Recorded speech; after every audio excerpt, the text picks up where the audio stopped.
ధనవంతుడేమో వాడికంటే మించినోడు చూసి గుల్లవుతుంటాడు. వాడు ఎంత ఖరీదు చేసుకున్నా వాడికి మనశ్శాంతి ఉంటుంది, ఎందుకంటే వాడి మైండ్ అట్టనే పోతుంటుంది. కానీ దేవుని బిడ్డ ఉండి దేవుణ్ణి కలిగి ఉన్నోడికి ఎలా ఆలోచించాలో దేవుడే జ్ఞానం ఇస్తాడు. ఎలా ఆలోచించి కలిగిన దానిలో తృప్తి చెందాలో దేవుడే కృపనిస్తాడు. ఎందుకంటే దేవుడు ఉన్నాడు కదా వీడికి. మొట్టమొదటిది దేవుని బట్టి భరోసాతో ధైర్యముగా ఉంటాడు. రెండవది దేవుడిచ్చిన జ్ఞానాన్ని బట్టి తను కలిగి ఉన్న కొంచెంలో కూడా చాలా తృప్తిగా సంతోషంగా బతుకుతాడు. బిర్యానీ లేదు, పచ్చడే ఉంది ఆ రోజు ఇంట్లో. దేవుడు వానికి ఇచ్చే జ్ఞానం ఎలా ఉంటుందో తెలుసా? తండ్రి ఈ పచ్చడి కూడా లేక పాపం కొంతమంది అల్లాడిపోతున్నారు, నాకు ఈ పచ్చడైనా ఇచ్చావు, నీకు స్తోత్రం అని మైండ్ అటుపోయిద్ది. దాన్ని బట్టి కృతజ్ఞతలు చెప్పి తింటాడు తృప్తిగా తిని అనుకుంటూ వస్తాడు హాయిగా బయటికి.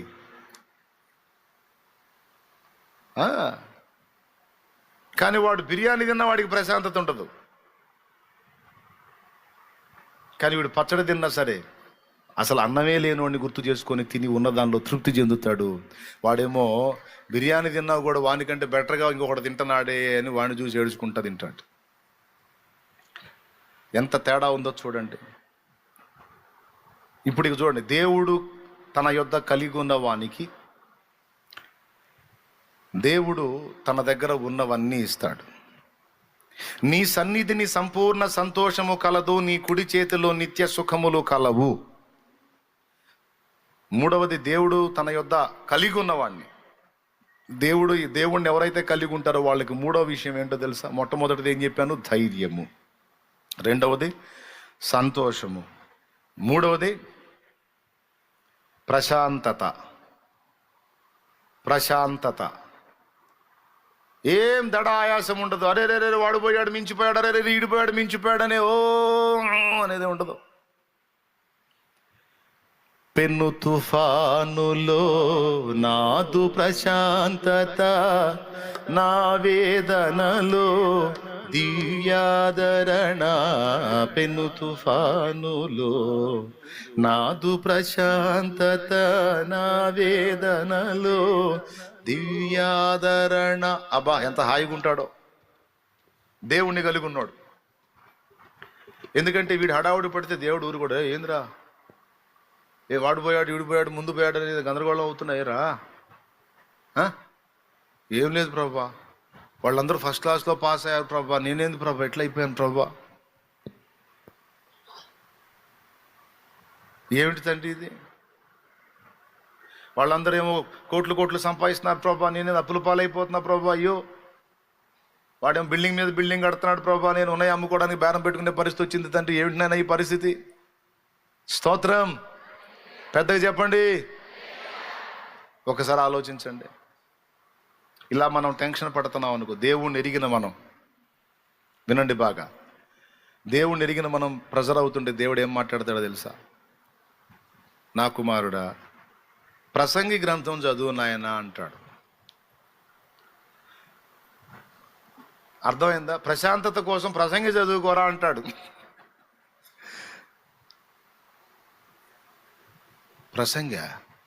ప్రసంగిలో విరక్తి కదా వచ్చేది, ప్రశాంతత తేడా వచ్చింది. అయినా చూడండి ఒకసారి చూద్దాం. ప్రసంగి చదివితే విరక్తి కదా వచ్చేది. కాదు 9వ అధ్యాయము 11వ వచనం చదువు. మరియు నేను ఆలోచింపగా సూర్యుని క్రింద జరుగుచున్నది నాకు తెలియబడెను, వడిగల వారు పరుగులో గెలవరు. అద్దుగా అది విషయం. ఒరే వాడు వడిగా పరిగెత్తుతున్నాడు, పానైపోయాడు అంటున్నావు, వాడు గెలవడు కూర్చోరాను. అరే ఆడా బాగా పరిగెత్తగలవాడు వడిగలవాడు వాడు అవుతాడు అనుకున్నావా? కుదరదాడు, కూర్చుంటాడు. చదువు. బలము గలవారు యుద్ధమునందు విజయం పొందరు. అసలు ఇదేందండి, రివర్స్ మాట్లాడతాడు. పరుగులో గెలవాలంటే ఒడిగా పరిగెత్తేవాడే గెలుస్తాడు, బలం గలవాడే యుద్ధంలో గెలుస్తాడు. జ్ఞానం గలవాడికి అన్నం దొరికిద్ది, బుద్ధిమంతుల వల్ల ఐశ్వర్యం కలిగిద్ది, తెలివి గలవాడికి అనుగ్రహం దొరికిద్ది. వాస్తవంగా రీజన్ అయితే రాజుగారి అనుగ్రహం దొరకాలంటే ఏం కావాలి? వాడికి తెలివి కావాలి. తెలివి గలవాడు ఎక్కడుంటాడు? రాజుగారి దగ్గర ఉంటాడు. ఎందుకు? రాజుగారు సోదోళ్ళని పెట్టుకోడు, వాడి దగ్గర తెలివి గలవాళ్ళని పెట్టుకుంటాడు, చురుకైన వాళ్ళని పెట్టుకుంటాడు. కానీ ఇక్కడ రివర్స్ మాట్లాడుతున్నాడు. అందుకే ప్రసంగం అండర్లైన్ చేసుకుంటా వచ్చినాం. నేను నంబర్ 1 సోదోడిని, సోద్దాన్ని అన్నోళ్ళు చేతులు ఎత్తండి.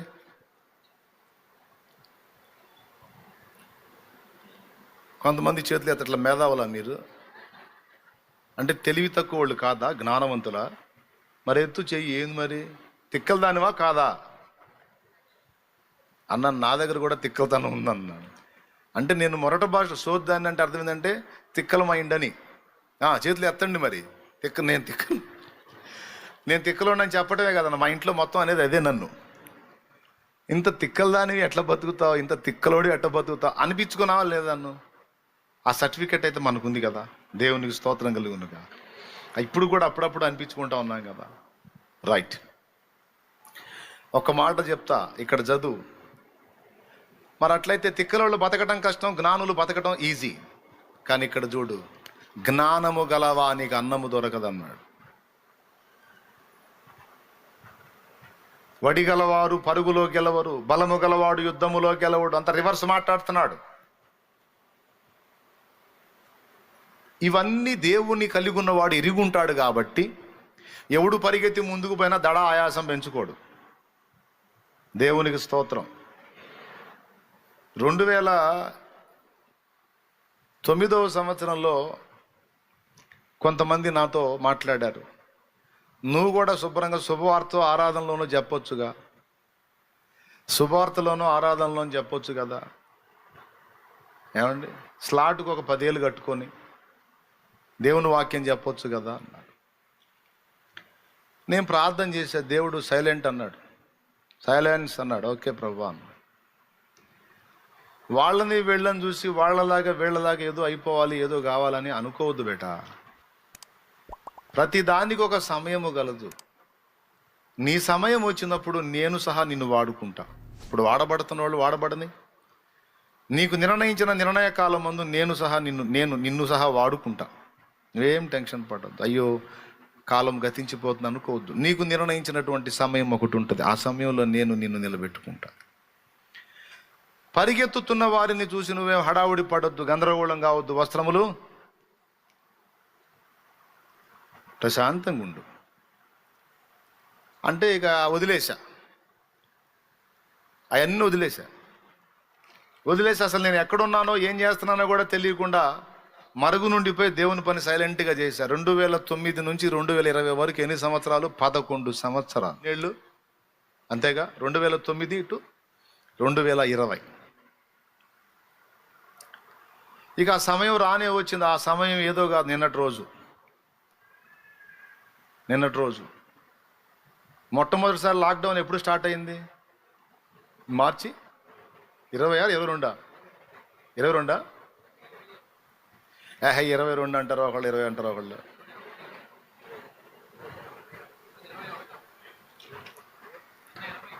మనోడు 22 కదా. సరే ఈ గొడవంత వద్దు. 2020వ సంవత్సరం మార్చి నెల ఆదివారం 20 వచ్చిందా, 22 వచ్చిందా, 21 వచ్చిందా ఒక్కసారి చూడండి. 20గా చూడు, సెల్ ఫోన్లో చూడండి. డేట్ కొడితే వెనక్కి కొడితే వచ్చిద్ది, ఈజీగా వచ్చేసిద్ది. చూడండి 20గా. రైట్. ఆదివారం వచ్చిందా? రైట్. అప్పుడు మొట్టమొదటి లైవ్ ఓపెన్ చేశాడు దేవుడు. కరెక్ట్గా నిన్నటిగా 5 సంవత్సరాలు. దేవునికి స్తోత్రం. నిన్నటికి అది 5 ఏళ్ళు. 22 20 సోదరి 22 కదా, 22 కదా. అట్లయితే రేపుటికి 22 ఆదివారం వచ్చింది కదా. మనకి మెమొరీ దేవుడు మంచి మెమొరీ ఇచ్చాడు మనకి. నిన్నటి రోజు అంటారు కాదు, రేపటి రోజు 22 ఆదివారం వచ్చింది. అది ఫస్ట్ లైవ్. దేవునికి స్తోత్రం. రేపటికి కరెక్ట్గా రేపటి రోజుకి 5 సంవత్సరాలు. అంటే దాదాపు 11 సంవత్సరాలు వెయిట్ చేయించాడు. నేను పబ్లిక్లో కనపడి పబ్లిక్లో అందరికీ దేవుని వర్తమానాన్ని పంపిణీ చేయడానికి 11 ఏళ్ళు బ్రేక్ కొట్టాడు. ఆగు. ఇక వాళ్ళు పరిగెత్తారు. 20 శుక్రవారం 20, సండే 22 కదా. నేనే కరెక్ట్ తీసారా? లాక్డౌన్ ఎప్పటి నుంచి స్టార్ట్ చేశారు? 22 నుంచి, ఆదివారం నుంచి స్టార్ట్ చేశారు కదా, 22 నుంచే కదా. అప్పుడు అనుకున్నాం కూడా, కావాలని పని కట్టుకుని ఆదివారం పెట్టారు, ప్రార్థన కూడా లావటానికి పెట్టారు అనుకున్నాం కూడా అప్పుడు. స్తోత్రం. సరే 20 పెట్టాడు, 22 పెట్టాడు, సరే 20 పెట్టాడు అనుకోండి లాక్డౌన్, 22 ఆదివారం వచ్చింది, ఫస్ట్ లైవ్ అనుకోండి, పోనీ మీకేసాం పో, ప్రశాంతంగా ఉండండి, ఊపిరి పీల్చుకోండి. దేవునికి స్తోత్రం. నిద్ర వచ్చిన వాళ్ళు గట్టి స్తోత్రం చెప్పండి. మెలకుతున్న వాళ్ళు చెప్పండి.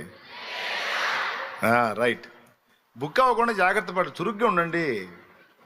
సరే 20 లాక్డౌన్ అనుకోండి, 22 ఆదివారం వచ్చింది, లైవ్ ఇచ్చాం అనుకోండి, అది కరెక్ట్గా రేపటి రోజుకి 5 సంవత్సరాలు. ఈ 5 సంవత్సరాల్లో అంతకుముందు 11 సంవత్సరాల్లో కొంతమంది సహోదరులు ఎంత పని చేశారో దానికి డబలు ఇటు సంఘపరంగా జరిగింది, సంఘాల పరంగా జరిగింది, ఇప్పుడు సువార్త పరంగా కూడా విస్తారంగా దానికి డబలు జరిగేటట్టు దేవుడు. అతిశయోక్తిగా హెచ్చుల కోసం చెప్పట్లా నేను, జస్ట్ మీకు ప్రోత్సాహం కోసం చెప్తున్నాను నేను. కొంతమంది వెనకబడ్డామని ఫీల్ అవుతుంటారు కదా జీవితంలో, కొన్ని పరిస్థితులను చూసుకొని, నీకంటే ఒకడు వెనకోడు ముందుకు వెళ్ళిపోయాడు, నువ్వు వెనకబడ్డావు, ఫీల్ అవుతూ ఉంటావు. వాడు ఎందుకు అట్లా వెళ్ళిపోతున్నాను, నేనేంది ఇట్లా అయిపోతున్నాను, నువ్వేం టెన్షన్ పడాల్సిన అవసరంలా. నీ టైం ఒకటి ఉంటుంది, దేవుడు నీ తల ఎత్తే టైం ఒకటి ఉంటుంది, దేవుడు నిన్ను వాడుకునే టైం ఒకటి ఉంటుంది, నిన్ను ఆశీర్వదించే టైం ఒకటి ఉంటుంది. ఎందుకంటే ఎప్పుడు ఎవరిని ఎక్కడ ఎలా బ్లెస్ చేయాలో, ఆశీర్వదించాలో, వర్ధిల్లా చేయాలో, ఎప్పుడు ఎక్కడ ఎవరికి ఏ సహాయం ఎలా అందేటట్టు చేయాలో నా తండ్రికి బాగా తెలుసు. కొట్ట గడి కొట్టు, నా మీద కొట్టు. అది అందుకే ఆయన ఉంటాడు, మనకు తోడై ఉంటాడు కదా. మనం దడపడతంటే దడపడనీడు. ప్రవ్వా అంతా వెళ్ళిపోతున్నారు ప్రభా, వెళ్ళిపోతున్నారు ప్రభు, ఎక్కడికి పోయేది, ఎక్కడికి పోయేది, పోని పరిగెత్తని. వడిగా పరిగెత్తువారు పరుగు పందెమందు గెలవరు అంటాడు. బలము గలవాడు యుద్ధంలో గెలవడు, జ్ఞానము గలవానికి అన్నం దొరకదు. మరి ఎలా అంటే కింద చెప్తాడు, అదృష్టవశమున కాలవశమున మాత్రమే వారికి అవి దొరుకుతున్నవన్నాడు. అదృష్టము అన్నా కాలం అన్నా యేసయ్యే. దేవునికి స్తోత్రం కలుగును గాక. అదృష్టం అంటే ఎవరో తెలుసా? యేసయ్యే. కాలము ఈజ్ ఈక్వల్ టు అదృష్టం, రెండు ఒకటే. ఈ రెండు కలిపి యేసయ్య. ఆయన నీ దగ్గర ఉన్నాడు, ఆయన నా దగ్గర ఉన్నాడు. ఆయన చాలనుకున్నాం, ఇంకా దేన్ని పట్టించుకోవాలి, ఆయన చాలనుకున్నాం. ఇప్పుడు ఏం జరుగుతుందంటే తెలుసా మీకు, ఆయన మూడవది నీకు ప్రశాంతత ఇస్తాడు. బేటా వాళ్ళు ముందుకెళ్ళారు, వీళ్ళు ముందుకెళ్ళారు, నువ్వు టెన్షన్ పడొద్దు బేటా, నేనున్నా కదా నీకు. నీకు నిర్ణయించిన నిర్ణయ కాలంలో నీకు చూపే కృపను నీకు చూపుతాను. నిమ్మళంగా ఉండును, ప్రశాంతంగా ఉండును, నెమ్మదిగా ఉండును, ఏం హడావుడి పడద్దు. ఎందుకంటే నువ్వు నా వైపు చూస్తున్నావు, నన్ను కలిగి ఉన్నావు, నేనున్నా కదా. గుర్తుపెట్టుకో, నిన్ను తలగా ఉంచాలనేది నా కోరిక అయి ఉంటుందా, తోకగా ఉంచాలని నా కోరిక ఉంటుందా? డాడీ తలగానే ఉంచాలని ఉంటుంది డాడీ. ఇంకేం బేటా, నన్ను నమ్ముతున్నావు కదా. నమ్ముతున్నా డాడీ, ఇంకా నిమ్మలంగా ఉండు, సప్పుడు చేయగా ఊకో. మే హూనా, దేవునికి స్తోత్రం, నేను చూస్తా కదా. కాబట్టి ఇది విశ్వాసులైన వాళ్ళకి, దేవుణ్ణి తన యొద్ద కలిగి ఉన్న వాళ్ళకి భరోసా ఉంటుంది కనుక వాళ్ళు ప్రశాంతతలో బ్రతుకుతారు. పక్క వాళ్ళు పరిగెత్తుతుంటే వీళ్ళు టెన్షన్ పడరు, వాళ్ళకి అందలేదు అనే ఆవేదన ఉండదు, వాళ్ళకి ఏ ఒత్తిడిని కూర్చిన టెన్షన్ ఉండదు. ఎందుకంటే దేనికైనా చాలిన దేవుడు నాకున్నాడు కనుక నేనెందుకు ఆందోళన పడాలి, నా దేవుడు చూసుకుంటాడు.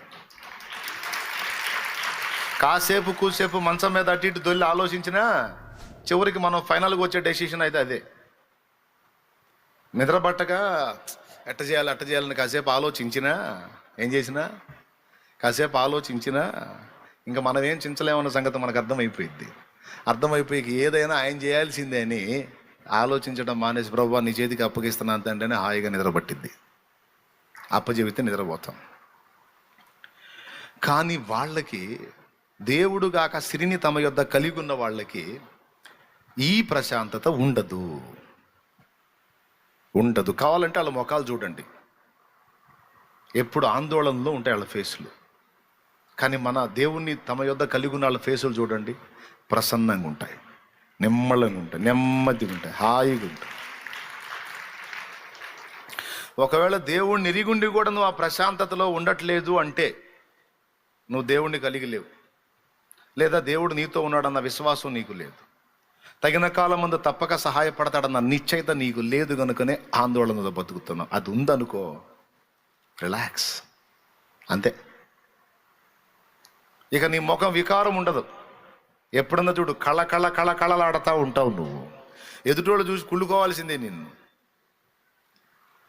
ఏంటి సిస్టర్ ఎప్పుడు చూసినా హ్యాపీగా ఉంటావు, ఏంటి అసలు ఎప్పుడు నవ్వుతానే ఉంటావు, కళగా ఉంటావు, ఎదుటోళ్ళని ధైర్యపరుస్తూ ఉంటావు, ఎప్పుడు ఖుషీగా ఉంటావు, ఏంటి అసలు నువ్వు అంటే అదొక రహస్యం ఉందిలే అని చెప్పు. ఏంటి రహస్యం అంటే నేను నమ్మిన వాడు అలాంటి వాడు, నాకు తోడై ఉన్నవాడు అలాంటి వాడు. దేవునికి స్తోత్రం కదా.